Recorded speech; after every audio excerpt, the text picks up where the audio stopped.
क्या है? एक। अब समांतर श्रेणी की स्थिति, सबसे पहले समांतर श्रेणी क्या होती है? परिभाषा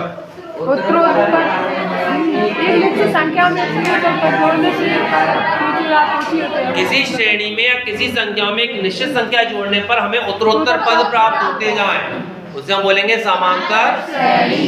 जो निश्चित संख्या हम जोड़ रहे हैं वो कुछ भी हो सकती है। तो समांतर श्रेणी के अंतर्गत हमारी संख्या 3, 3 में 2 जोड़े तो 5 में 2 जोड़े 7 में 2 जोड़े 9, ऐसे दो जोड़ते जा सकते हैं हम। अब समांतर श्रेणी की भी दो स्थितियां होती है, एक होती है परिमित और एक होती है अपरिमित। ये कैसी हो गई? बिंदी लगा दी अपरिमित, कहाँ खत्म होगी पता नहीं, तो ऐसी को हम बोलते हैं अपरिमित। और यदि इसकी स्थिति कहीं पर ये खत्म हो गई कि बस यहीं तक है 4 पद, तो ये क्या कहलाएगी? परिमित मतलब पदों की संख्या निश्चित होती है या पदों की संख्या एक परिमित रूप से होती है, उसे हम बोलते हैं समांतर श्रेणी का परिमित रूप। जहाँ पदों की संख्या निश्चित नहीं होती या पदों की संख्या अपरिमित होती है, उसे हम बोलते हैं अपरिमित श्रेणी। दो श्रेणी के रूप हो गए। श्रेणी के जो पद होते हैं हमारे, हमें जो भी मान दिए गए जैसे 3, 5, 9, 7 और 9, ये जो संख्या है इन्हें क्या कहते हैं? पद। श्रेणी की प्रत्येक संख्या को हम क्या कहेंगे? पद। अगला आता है हमारा पद के बाद सारवंतर।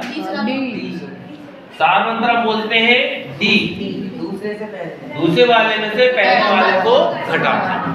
A2 minus A1, A3 minus A2, A4 minus A3, ये क्या कहलाए? इसका सारवंतर। सारवंतर का एक नियम और ध्यान रखना, यदि श्रेणी कैसी जा रही है? बढ़ती जा रही है तो मान कैसा आएगा? धन का। और यदि यही श्रेणी मान कम होते चले जाते तो मान कैसा आएगा? ये इसलिए ऐसा बोला जा रहा है क्योंकि कई बार स्थिति ऐसी बन जाती है, सर वो तो 9 में से 7 घटा दी। अरे घटा दी, 9 में 7 गए तो 2 बचे, पर मान देखिए घट रहे थे तो चिन्ह लगा दो ऋण का। यहाँ पे घटाया, 5 में से 3 घटाया, 3 में कितने जोड़ने पर 5 आ रहे हैं? 2 जोड़ने पर। चिन्ह कैसा जा रहा है? संख्या बढ़ रही है तो चिन्ह धन का। अब सारवंतर निकाल लिया। सारवंतर की स्थिति, सारवंतर की परिभाषा की बात करें, सारवंतर कितने प्रकार का हो सकता है? 3। कौन कौन से? धनात्मक हो सकता है, ऋणात्मक हो सकता है और शून्य। जब शून्य की बात कर ली तो ये बिल्कुल मान के चलना कि यदि हमारा सारवंतर शून्य है तो ये 2,2,2,2 ये भी एक समांतर श्रेणी है। नहीं तो सोचो सर इसमें तो कोई जोड़ ही नहीं रहा था। परिभाषा कहती है उत्तरोत्तर पद जोड़ने पर, अरे 0 जोड़ रहे हैं ना हम इसमें, इसलिए हमने बोला इसका मान धनात्मक, ऋणात्मक या शून्य कुछ भी हो सकता है।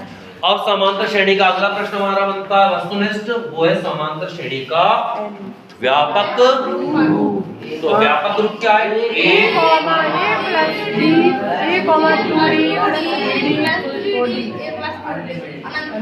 ये हमारा समांतर श्रेणी क्या कहलाएगा? व्यापक रूप। यहाँ जो ए पहला पद है इसे हम क्या बोलते हैं? पहला पद। ये दूसरा, ये तीसरा, ये चौथा। यदि कभी हमसे प्रश्न पूछा जाए किसी समांतर श्रेणी का 10वां पद बताइए, कौन सा पद? तो ये हो गए A10, A धन।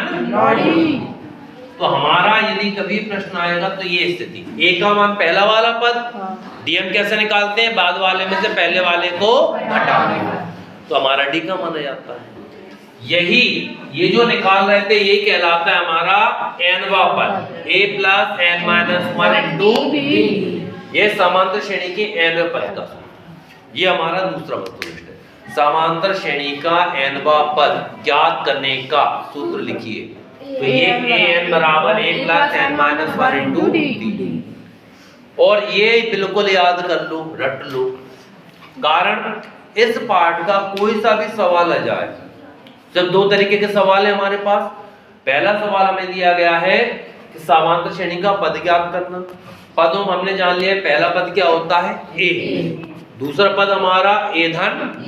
D ज्ञात करने का तरीका क्या था हमारा? A2 minus A1। दूसरे वाले में से पहला वाला घटाते हैं। और श्रेणी में स्पष्ट देखना, श्रेणी के मान यदि बढ़ रहे हैं तो धन का, घट रहे हैं तो। अच्छा ये बताओ इस श्रेणी का मान कैसा आएगा? ऋण 1, ऋण 2, ऋण 3 कैसा आएगा? ये बात सोचना, संख्याएं बढ़ रही थी, ऋण की संख्या जितनी बड़ी होती उतनी ही छोटी, तो इसका मान भी कैसा आएगा? ऋण का। यदि ऋण 2 में से ऋण का 1 घटाए तो क्या बचेगा? ऋण का 1। तो ये स्थिति हमारी चलेगी। ये हमारा सूत्र हो गया। यदि कभी भी सवाल आए ये सूत्र लिख कर रखना, तो कम से कम 1 नंबर मिलने की संभावना हमारी बढ़ गई। जो हम 24 से थे वहां 25 पे पहुंच गए, क्योंकि ये सूत्र हमारा बिल्कुल सही है। an बराबर a plus n minus 1 into d। ये कोष्टक का विशेष ध्यान रखना, बोलते समय कोष्टक हम नहीं बोलते तो लिखते समय भी कई बार नहीं लिखते। कुछ की तो आदत है कि सर बोल रहे थे हमने याद किया, सर यही तो बोला था a plus n minus 1 into d, तो n माइनस 1 d। अब मेरा शब्द क्या था? इंटू, वो इंटू कहाँ गया? तो कोष्टक मतलब ये वाली, ठीक है। ये हमारा सूत्र, श्रेणी का प्रथम पद क्या हो जाएगा?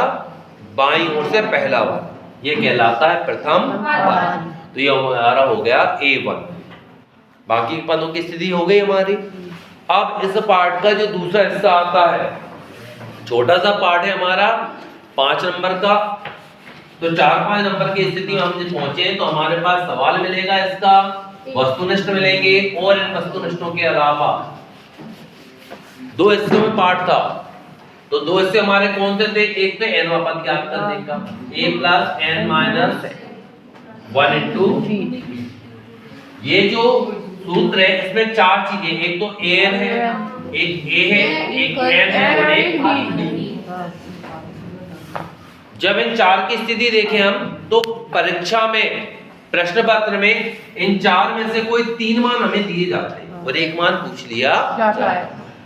या तो हमें a और a, या फिर हमें n गायब कर दिया, बोला गया ये कौन सा पद होगा, तो हमें ये स्थिति मिलेगी। देखो तो हमें सभी मान रखना है, जो मान नहीं दिया उसको छोड़ दो। अच्छा n को लेकर कुछ नियम। पहली स्थिति, n का मान कभी भी ऋणात्मक नहीं होगा। n का मान कभी भी निकालेंगे तो बटे में नहीं आएगा। यदि ऋणात्मक आ रहा है या बटे में आ रहा है तो ये मान लें कि हमने सवाल में गलती कर दी, तो ये n हो गया।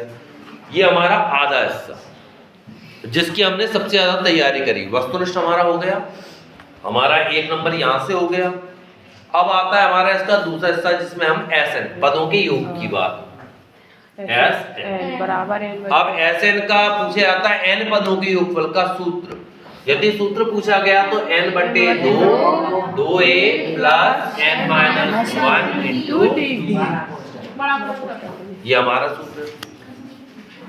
और यदि ये सूत्र याद नहीं रहता तो ये लिख के जाएंगे, तब भी ये हमारा सही है, n पदों के योगफल का। अब अगला, यदि हमें यहाँ पर और भी कुछ दिया गया है तो n बटे 2 a प्लस n, और पूर्णांक वाला क्या है? n बटे 2 1 प्लस n या n प्लस 1। तो ये हमारे पास सूत्र निकल के आ रहे हैं। तो इन सूत्रों से हल कर सकते हैं।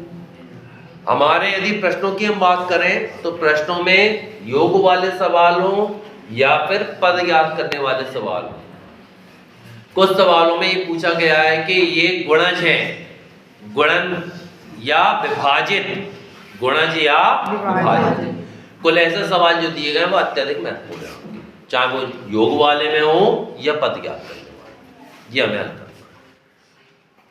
तो ये हमारी स्थिति थी।